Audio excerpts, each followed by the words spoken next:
Welcome back here to the Mountain Morning Show. Anytime the word Olympics is mentioned here in the state of Utah, everyone gets really excited. And there's some pretty big news regarding the Olympic bid process and the fact that they may even return to Salt Lake City in the near future. We have that here with us today. Austin Schofield with SLC 2026-2030 is here with us to explain all of that news. Austin, how are you doing, man? Great. Thanks for having me. Yeah, good to see you as always. So what's the big news regarding the 2026 bid, I guess you could say? Yeah, so so the IOC gave the National Olympic Committees all throughout the world the deadline of March 31st to officially declare if they're interested in hosting the Olympics. The United States Olympic Committee did not present that. They are not interested in the 2026 Olympics, but there are 7 other countries who did submit a few cities to bid for the 2026 Olympics. Okay, what were some of those? Can you name off some of those? Yeah, those countries? So there was Calgary, Canada. Okay, they hosted the 1988 Olympics. Yes. There was.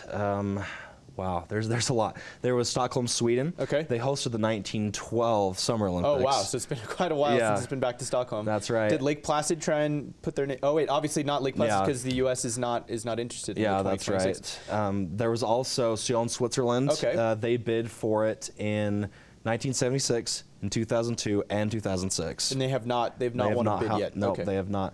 And then there was actually 3 Italian cities that were interested as well that were not previously interested, so that was something to take note of. It was Cortina. Okay. They hosted the 1956 Olympics. There was Turin, which hosted 2006, and there is Milan, Italy as well.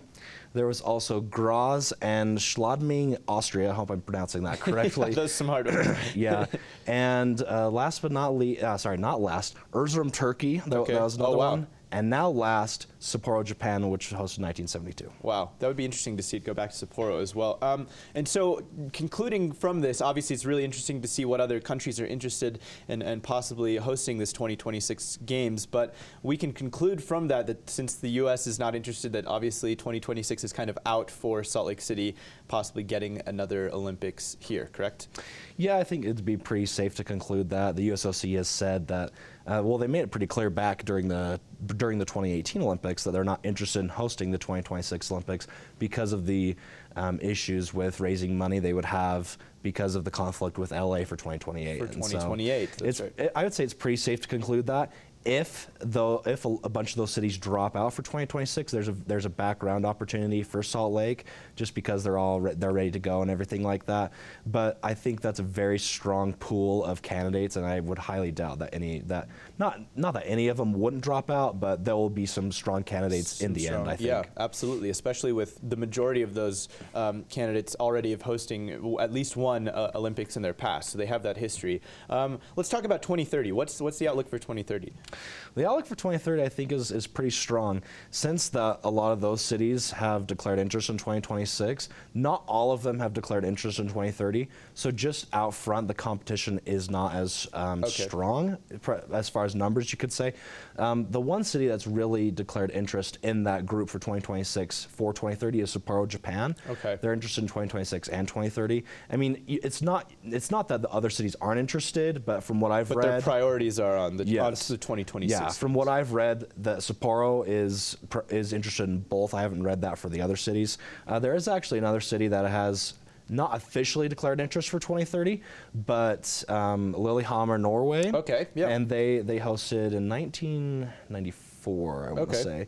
And so, but the interesting thing is that the IOC has said a few weeks ago that they've only heard from the USOC for 2030 at this point. Oh, wow, okay. So there's some other cities that have kind of unofficially declared their interest, but the IOC has only heard from the US at this point. Wow, and some of those other US cities that have kind of declared interest is Reno area, right? Mm-hmm. Tahoe area. Yep. What was a few? There was a few others. Was it Lake Placid was the other one that was maybe interested in? It was Reno, Tahoe, and Denver primarily. In Denver, that's what it was. Okay, I remember you saying that. All right, so that's some pretty big news regarding what's happening. Obviously, unfortunately, we may not be able to get into those 2026 games, but like you said, you can't rule it all out. Obviously, if some cities drop out, there possibility. But let's talk about this kind of new Olympic bid process. It's kind of been confusing a lot of people. It's really foreign foreign to a lot of people. So can you kind of explain it in a way that we can understand? Yeah, sure.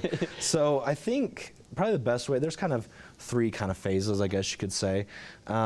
First, right now, the March 31st deadline is the dialogue phase, and that lasts for about a year, where pretty much anyone who's interested in hosting the Olympics can have discussions with the IOC. Okay. And so there's, I think I rattled off 8 or 9 different cities that are interested for 2026, which is a very large group. Historically, it's not that large. And so these cities are going to have continued a dialogue phase up until about October of next year, or this upcoming year.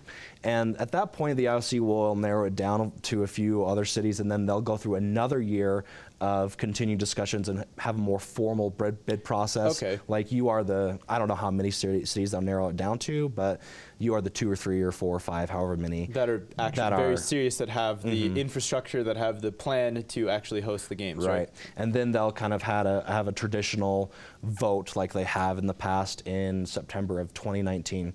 And what's interesting about the new bid process is the dialogue phase can actually start for 20-30 cities right now. Wow. And they actually have with Salt Lake. There was the IOC, there was a news article that said that the IOC has heard from the U.S. in regards to being interested in 2030, and they said, we'll talk to anyone. Wow, okay. So the dialogue process, like Salt Lake's kind of involved in that, although they're not going for 2026.